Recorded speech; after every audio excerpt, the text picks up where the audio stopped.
Tu crois vraiment que les banques protègent ton argent? En réalité, elles l'utilisent d'abord pour protéger les leurs. Chaque jour, ton compte courant devient une petite machine à enrichir une institution qui ne joue jamais dans ton équipe. Ce qu'on ne te dit pas, c'est que les banques ont construit un système si bien ficelé que tu crois être en sécurité alors que, pas à pas, ton argent s'évapore sans que tu t'en rendes compte. Frais invisibles, crédits qui paraissent avantageux, taux qui changent au bon moment. Tout est pensé pour que ce soit elle qui gagne, même quand toi tu crois avancer. Dans cette vidéo, tu vas découvrir ce que les banques ne veulent surtout pas que tu comprennes. Comment elles utilisent ton argent, comment elles le font travailler pour elles et pourquoi tant de gens restent coincés dans ce piège sans même le savoir. Reste bien jusqu'à la fin, parce que tu vas voir comment reprendre le contrôle et retourner ce système en ta faveur. Imagine Julie, 32 ans. Elle vient de signer son premier CDI,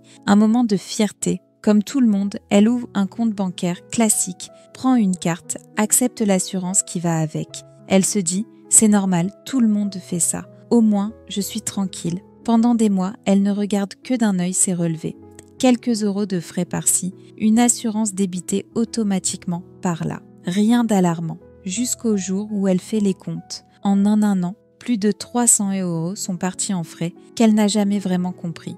Et ce n'est que le début. Un collègue lui conseille de prendre une carte premium pour avoir des avantages. Julie accepte, pensant faire un bon choix. Résultat, encore plus de frais et un crédit revolving disponible à tout moment, qu'elle n'avait même pas demandé. Elle découvre plus tard que ce crédit lui coûte près de 20% d'intérêt par an. Julie n'est pas naïve. Elle est comme la plupart des gens, occupée, confiante, persuadée que les banques sont là pour l'aider à gérer son argent. Mais la réalité est différente. Derrière chaque produit, chaque service, il y a un objectif clair, transformer ses revenus en profit pour la banque. Et Julie n'est pas seule. Marc, 45 ans, pensait que son épargne était en sécurité sur son livret, jusqu'à ce qu'il réalise que l'inflation grignotait chaque année plus que ce que la banque lui versait en intérêt. Autrement dit, en croyant mettre de côté, il perdait en silence. Ces histoires ne sont pas exceptionnelles. Elles sont le quotidien de millions de personnes. Ce n'est pas de la malchance. C'est le système qui est conçu comme ça. Un système où ton argent travaille en permanence, mais rarement pour toi.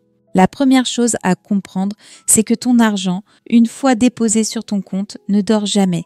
Il est immédiatement réutilisé par la banque. Elle prête cet argent à d'autres, à des entreprises, à l'État, et elle encaisse les intérêts. Toi, en échange, tu reçois rien, ou presque. C'est comme si tu mettais ton salaire dans un coffre-fort et que quelqu'un d'autre s'en servait pour faire du profit sans jamais te partager le gâteau. Ensuite, il y a la mécanique des frais. Frais de tenue de compte, frais de découvert, frais de carte, frais exceptionnels. Les banques ont inventé un vocabulaire entier pour te facturer la moindre opération. Individuellement, ça paraît dérisoire. 3 €, 5 €, parfois 10 €. Mais multiplié par des millions de clients, c'est une machine à cash colossale. Et pour toi, c'est une hémorragie silencieuse. Prenons l'exemple du découvert autorisé. La banque te rend service en couvrant ton compte quand il est négatif. En réalité, c'est l'un des crédits les plus chers du marché. Chaque jour passé dans le rouge, c'est un pourcentage énorme qui s'ajoute. Résultat, plus tu as besoin d'aide, plus tu payes. Et que dire des crédits à la consommation ? Les publicités te promettent des rêves, vacances, nouvelles voitures, travaux à la maison. Mais derrière l'image souriante, c'est un taux d'intérêt à 2 chiffres qui te maintient prisonnier. Pour chaque 1000 € empruntés, tu peux en rembourser 300 ou 400. La banque ne prend aucun risque. Elle sait que tôt ou tard, tu paieras. Même l'épargne sécurisée est piégeuse. On te fait croire que ton argent est protégé, mais si le rendement est inférieur à l'inflation, tu perds du pouvoir d'achat chaque année. C'est comme remplir un seau troué. Peu importe combien tu verses, il se vide toujours un peu plus vite que tu ne l'espères. Enfin, il y a le jeu le plus subtil, l'illusion de la confiance. Les banques savent que la majorité des clients ne lit pas les conditions générales, ne compare pas les offres et préfèrent laisser faire. Et c'est précisément sur cette passivité qu'elles prospèrent. Leur vrai business model, ce n'est pas de t'accompagner, c'est de profiter de ton inattention. En résumé, la banque gagne sur 2 tableaux. Elle utilise ton argent pour prêter et toucher des intérêts. Elle te facture chaque fois que tu veux utiliser ton propre argent. Et pendant que tu crois que ton argent repose tranquillement, lui travaille dur, mais pas pour toi. Alors que faire? La première étape, c'est de comprendre que tu ne peux pas gagner en jouant selon les règles de la banque. Si tu laisses ton argent sur ton compte courant ou sur un livret qui rapporte moins que l'inflation, tu perds. Si tu comptes sur la bonne volonté des institutions, tu perds encore. La seule solution, c'est de reprendre la main. Concrètement, cela veut dire 2 choses. D'abord, réduire au maximum ta dépendance aux produits bancaires coûteux.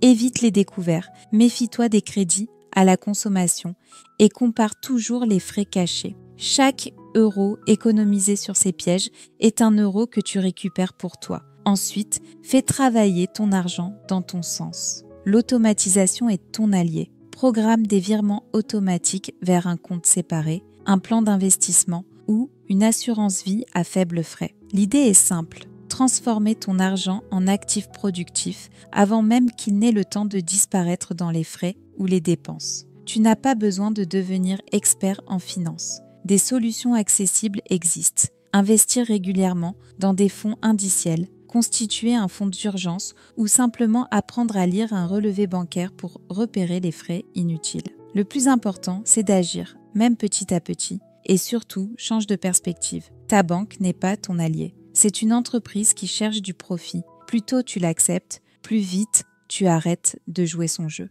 Quand tu comprends ça, chaque décision financière devient plus claire. Est-ce que cette action enrichit la banque ou est-ce qu'elle m'enrichit moi? La liberté financière ne vient pas d'un coup de chance, mais de la somme de petites décisions intelligentes, répétées avec constance. Et chaque fois que tu reprends un euro à ce système, c'est une victoire qui s'accumule. Tu vois, ce que les banques ne veulent pas que tu comprennes, c'est que tu as beaucoup plus de pouvoir que tu ne le crois.